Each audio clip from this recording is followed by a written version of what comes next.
اللہ کے نبی صلی اللہ تعالیٰ علیہ وسلم ارشاد فرماتے ہیں، قیامت کے قریب میری اولاد میں ایک میرا بیٹا پیدا ہوگا جس کا نام محمد ہوگا، حضور صلی اللہ علیہ وسلم کے نام پر ہوگا، اور دنیا اسے لقب سے یاد کرے گی مہدی کے نام سے۔ اور حضور اکرم صلی اللہ علیہ وسلم نے ارشاد فرمایا، میری نسل میں، میری اولاد میں، حضرت فاطمہ کی اولاد میں جب وہ پیدا ہوں گے دنیا میں اور پھر ان کی خلافت قائم ہوگی، تو فرمایا گیا کہ پوری دنیا میں صرف اور صرف اسلام غالب آ کر رہے گا۔ اب وہ زمانہ کب آئے گا؟ ہاں، اللہ کا وعدہ برحق ہے۔ اللہ نے فرمایا یہ دین پوری دنیا پر غالب آ کر رہے گا، چاہے تم پسند کرو نہ پسند کرو۔ اب میری گفتگو کو بھی بہت سارے لوگ ناپسند کریں گے، وہ یہی کہیں گے ایک سامپردائک بھاشن ہے، یعنی ایک دوسرے کے بھید بھاؤ کی بات نہیں۔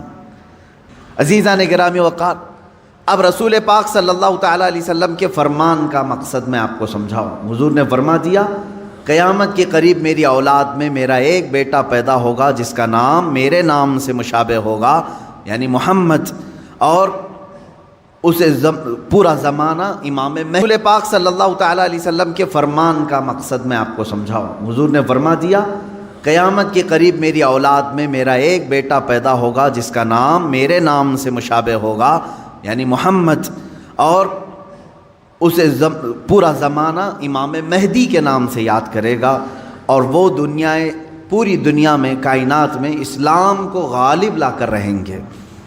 اسی زمانے میں عیسیٰ علیہ السلام کا نزول بھی ہوگا۔ حضرت عیسیٰ علیہ السلام آسمانوں پر آج بھی باحیات ہیں، یہ ہمارا عقیدہ ہے سارے مسلمانوں کا۔ امام مہدی کے زمانے میں عیسیٰ علیہ السلام اتریں گے۔ یہ کون سا علاقہ ہوگا، اس کے متعلق حدیثیں ہیں۔ حضرت امام مہدی کا جو ظہور ہے یہ کب پیدا ہوں گے یہ نہیں معلوم، ظاہر ہوں گے، یہ پیدا ہو چکے ہوں گے، آج بھی ہو سکتا ہے، ممکن ہے، پاسبل ہے۔ جب ان کی عمر پاک 30-40 سال کے آس پاس ہوگی، اور یہ مکہ مکرمہ میں خانہ کعبہ کے طواف کے دوران ایک لشکر آئے گا جو خانہ کعبہ کو ڈھانے کی کوشش کرے گا، حملہ کرے گا، اور حضرت امام مہدی دعا کریں گے۔ آپ کی دعا کی بدولت اللہ تعالیٰ اس آئے ہوئے لشکر کو زمین میں دھنسا دے گا۔ لوگ اسی دن پہچان لیں گے اور ان کے ہاتھ پر خانہ کعبہ کے سامنے بیعت کریں گے۔ اب یہاں سے امام مہدی کا ظہور ہوگا، لیکن اتنا آسان نہیں ہے کہ سب مہدی مہدی کرتے ہوئے ان کے پیچھے چل پڑیں گے، بلکہ ان کے جانی دشمن بن جائیں گے وہاں کچھ لوگ جو ان کو قتل کرنے کی یا ہلاک کرنے کی کوشش کریں گے۔ امام مہدی اپنے متبعین کو لے کر ملک شام کی طرف چلے جائیں گے۔ اب ملک شام وہ ہے جس زمین کو میرے آقا صلی اللہ تعالیٰ علیہ وسلم نے ارشاد فرمایا یہ حشر کی زمین ہے، یہ حشر کی زمین ہے، سارے لوگ ہانکتے ہوئے ادھر ہی لے جائے جائیں گے۔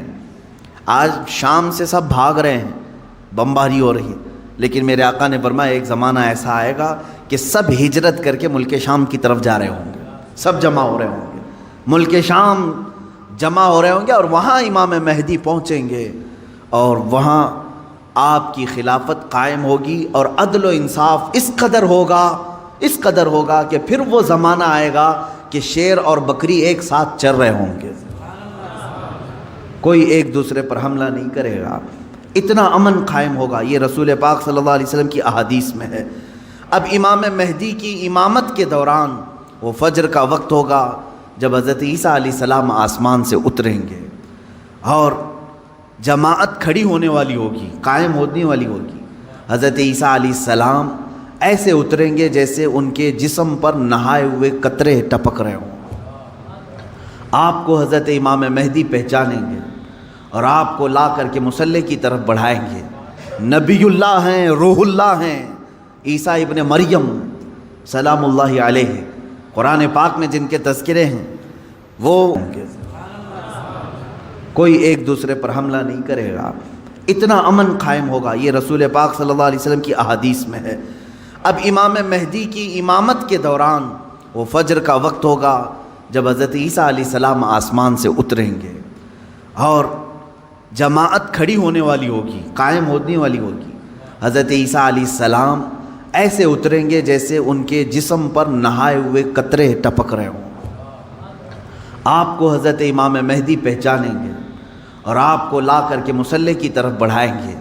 نبی اللہ ہیں، روح اللہ ہیں، عیسیٰ ابن مریم سلام اللہ علیہ، قرآن پاک میں جن کے تذکرے ہیں، وہ اللہ تبارک و تعالیٰ کی نشانیوں میں سے ایک نشانی ہے، وہ عیسیٰ آئیں گے۔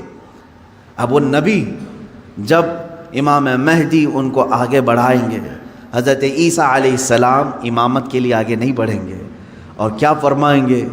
ارشاد فرمائیں گے کہ یہ مصلی امامت امت محمدیہ کا حق ہے، آپ امت مصطفیٰ ہیں، آپ امامت کریں، ہم مقتدی بنتے ہیں۔ اللہ اکبر، رسول پاک صلی اللہ علیہ وسلم کے مقتدی بنے سارے انبیاء، یہ تو معلوم ہے، لیکن رسول کی ایک امتی کے مقتدی بھی عیسیٰ علیہ السلام بن رہے ہیں۔ میرے عزیزو، یہاں نبوت کا درجہ گھٹانا مقصد نہیں ہے، بلکہ یہاں امت مصطفیٰ کی فضیلت بتانا ہے۔ امام مہدی کی امامت ہوگی، اس کے بعد پھر جو دنیا میں حالات ہوں گے وہ کیا ہوں گے؟ دجال آ چکا ہوگا، اور دجال اپنے فتنے پھیلا رہا ہوگا، اور اب دجال کو کون مارے گا، کون ختم کرے گا؟ سارے لوگ پریشان ہو چکے ہوں گے، قتل عام کر رہا ہوگا لوگوں کو، ایمان والوں کا، جو اسے خدا کہے اسے چھوڑ دے، اور جو اسے خدا نہ مانے اسے دونوں پیر پکڑ کر چیر دے، یا گرم کھولتے ہوئے تیل میں ڈال دے، ظلم و ستم کی حد کر دے گا۔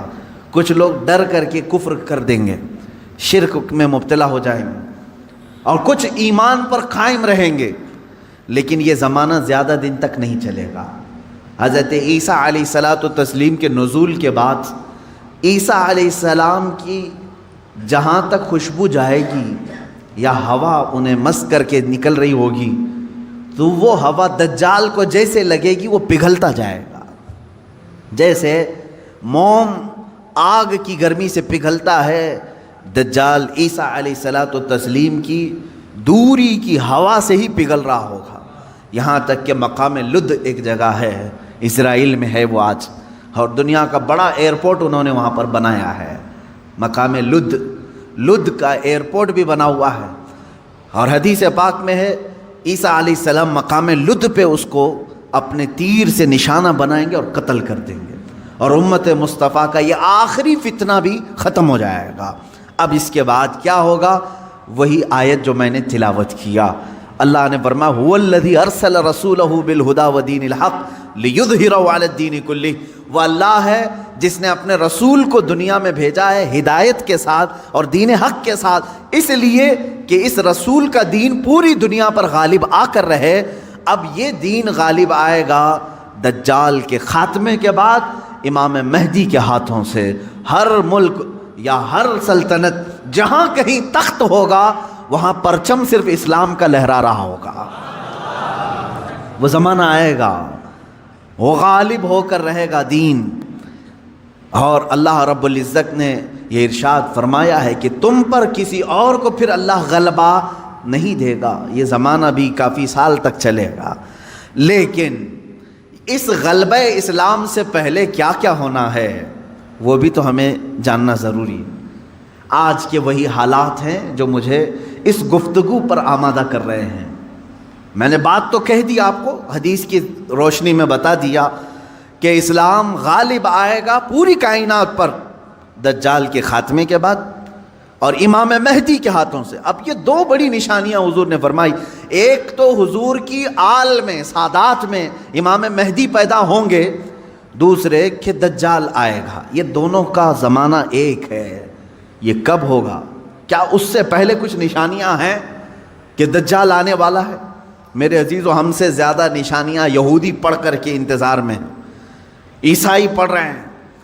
ایک بات یاد رکھیں، دجال کے دشمنوں میں ہم ہیں اور عیسائی ہیں۔ وہ دجال کو بھی اپنا دشمن سمجھتے ہیں، عیسائی، وہ اینٹی کرسٹ ہے، عیسائیوں کا بھی وہ دشمن ہے، لیکن یہودی اس کو اپنا مسیحا سمجھتے ہیں۔ وہ کہتے ہیں ہمیں نجات دلانے والا، ہمیں پوری دنیا میں غالب کرنے والا، جیسے آج ہم حدیث پاک پڑھ کر کے کہہ رہے ہیں امام مہدی آئیں گے اور پوری دنیا میں اسلام غالب ہوگا. یہودی یہ کہتے ہیں لوسیفر آئے گا یا دجال آئے گا، جس کو وہ مسیحا کہہ رہے ہیں، اور وہ ان کو نجات دلائے گا سارے ظلموں سے اور پوری دنیا میں ان کی حکومت قائم کرنے میں ان کی مدد کرے گا. اور اس لیے دجال کے آنے سے پہلے جو جو نشانیاں ہونی ہیں یہ یہودی خود کر کے دکھا رہے ہیں.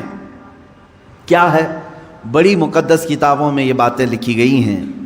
دیکھنا دجال کے آنے سے پہلے دنیا میں ایک بڑی علامت یہ ظاہر ہوگی کہ دنیا حق کو باطل بنا کر پیش کرے گی اور باطل کو حق بنا کر پیش کرے گی. یہ ہے آج سچ کو جھوٹ میں تبدیل کر کے دکھا دیا جائے، شعبدہ بازی، اور اچھے خاصے لوگ بھی، پڑھے لکھے لوگ بھی اس کو جھوٹ سمجھنے لگ جائیں، یعنی سچ کو جھوٹ بنانا اور جھوٹ بات کو سچ سمجھانا. یہ اس کام میں اگر سب سے زیادہ مہارت کسی کو ہے تو یہ دجالی میڈیا کو ہے.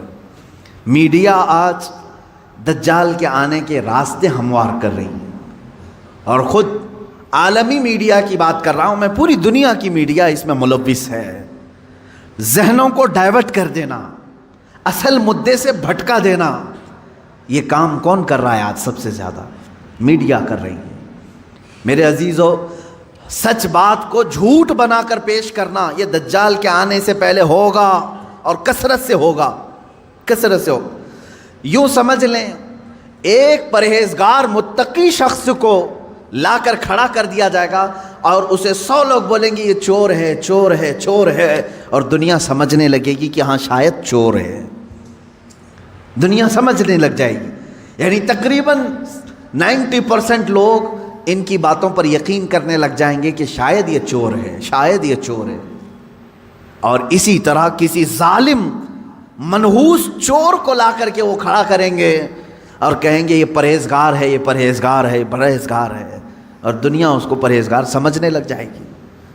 کیا یہ دونوں چیزیں آج کرنے کے لیے پوری social media, internet, news channel نہیں ملوث ہیں اس میں؟ چوروں کو حکومت پر بٹھا کر کے ان کی فضیلت بیان کرنا ہندوستان سے زیادہ ہمیں کہاں نظر آئے گا؟ سب سے زیادہ ہمیں یہاں نظر آتا ہے.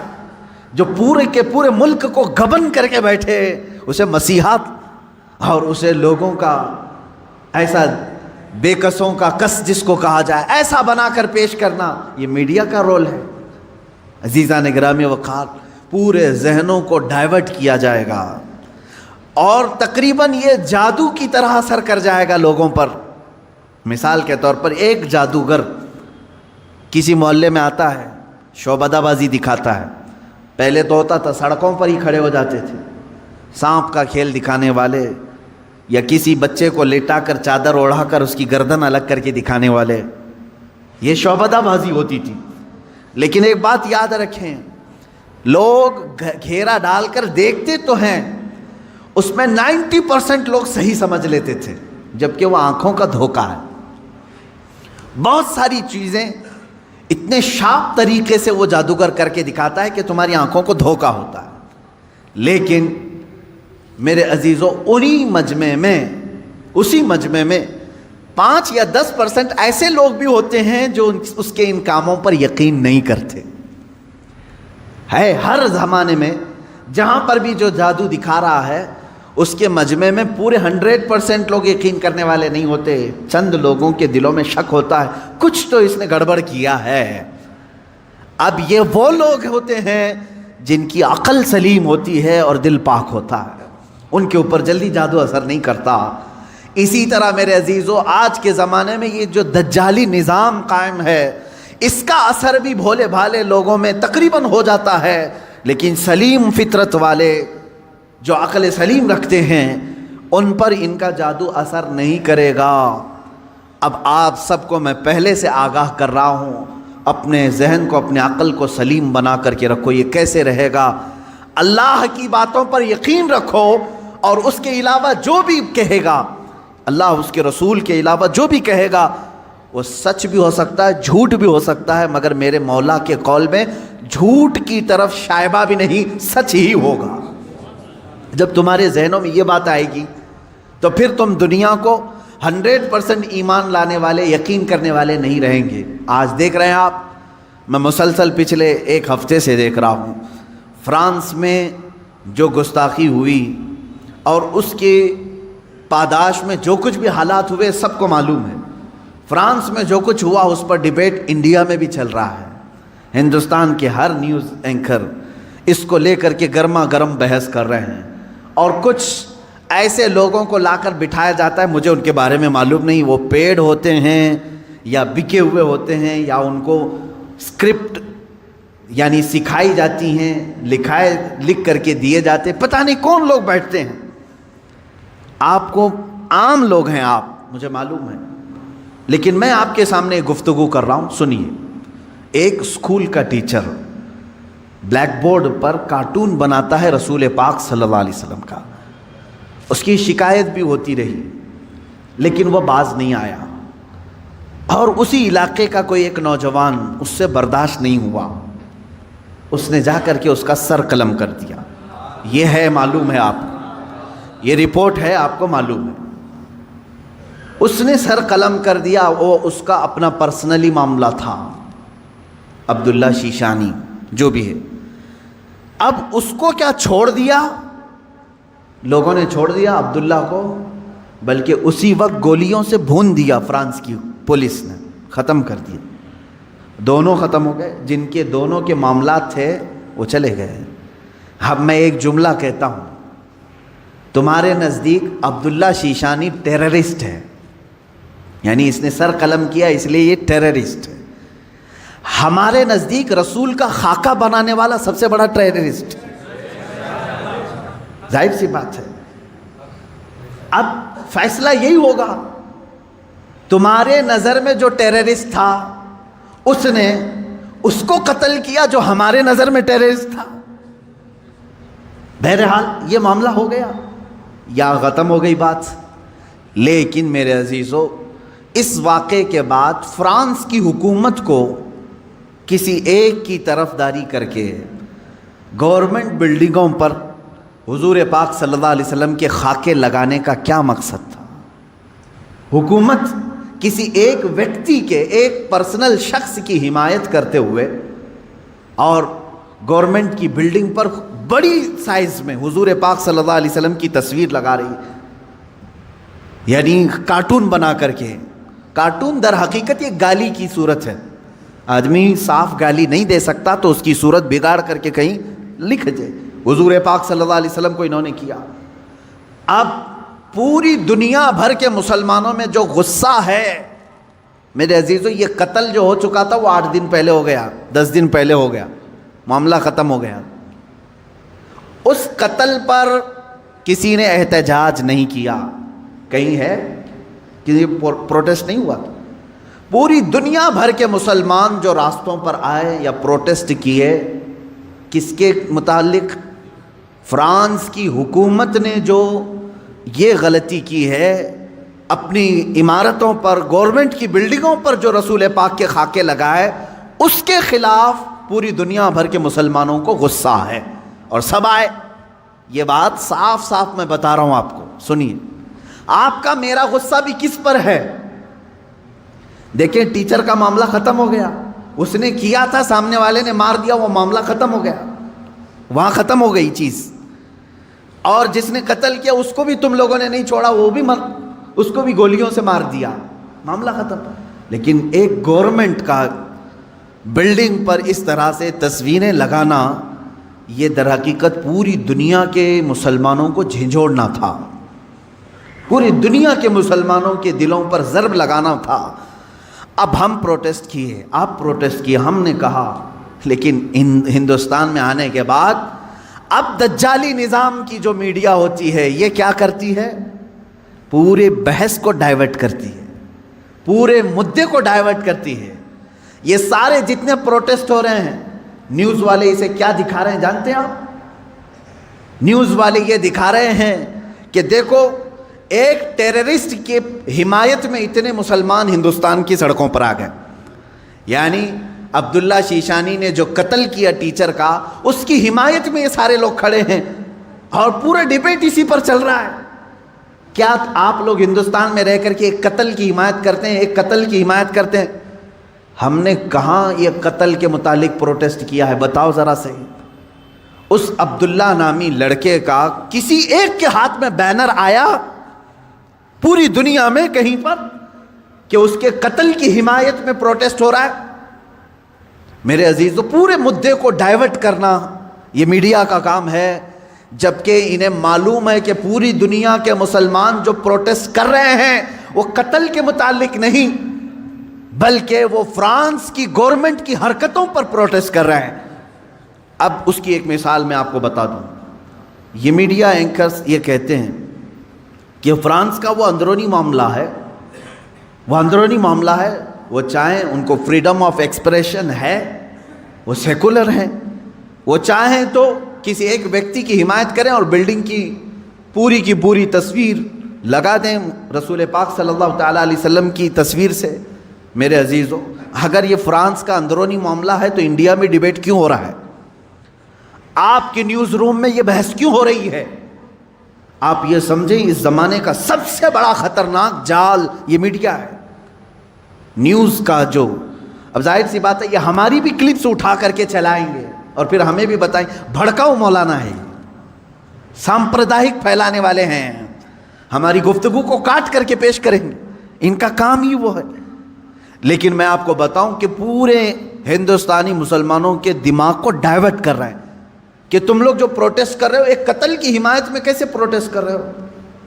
ان سے کوئی بھی ڈیبیٹ میں بیٹھنے والا یہ نہیں کہہ رہا ہے، بلکہ وہاں ثابت کرنے کی کوشش کر رہے ہیں قتل ایسا ہو سکتا ہے، ویسا ہو سکتا ہے۔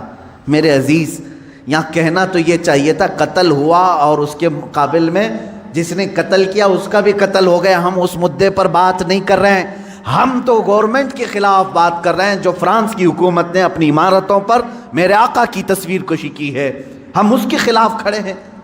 اب مجھے ایک بات بتائیں، کیا کسی ایک شخص کے کچھ ایسا قتل کرنے کی بنیاد پر پوری دنیا بھر کے 180 کروڑ مسلمانوں کے نبی کی توہین کرنا جائز ہو سکتا ہے؟ جائز ہو سکتا ہے؟ مجھے یہ بتاؤ کہ اگر کسی ایک ہندو نے ٹیرر اٹیک کیا کسی پر تو کیا کروڑوں ہندوؤں کے بھگوان کی تصویر لگا کر کے اس کی مذمت کی جا سکتی ہے؟ ہم اس کے قائل نہیں۔ ایک ہندو نے اگر ٹیرر اٹیک کیا کسی پر تو کروڑوں ہندوؤں کے رام کرشن کی تصویر کشی کرنا اس کی اجازت نہیں دیتے ہم۔ سارے مذہب کے جو دیوی دیوتا ہیں ہم ان کو کرٹیسائز کہاں کر رہے ہیں؟ عزیزان گرامی وقار، یہ اسلام ہے جو انصاف سکھاتا ہے۔ اگر کسی ایک کے ساتھ کچھ معاملہ ہوا ہے تو اس کے پورے گھر کو لے کر کے نہ گرفتار کرو، اس کے پورے دین پر انگلی نہ اٹھاؤ۔ آج یہی دنیا میں ہو رہا ہے، اور پوری دنیا میں مجھے تو یہ سمجھ میں نہیں آتا ان پر کیس کیوں نہیں ہوتا، یہ میڈیا اینکرز پر۔ یہ سیدھے یہ جملہ بار بار کہتے ہیں اسلامک آتنکواد نے حملہ کیا، اسلامک آتنکواد نے حملہ کیا۔ جانتے ہیں آپ، کبھی ان لوگوں نے نیوزی لینڈ میں ہونے والے اس حملے کو عیسائی آتنکوادی کہا تھا جو ایک ظالم وحشی نے بندوق سے 60-70 مسلمانوں کو جو نماز میں تھے قتل کر دیا، شوٹ کر دیا؟ کیا آپ کو نہیں معلوم اس وقت یہ میڈیا والوں نے کیا عیسائی آتنکواد کہا تھا؟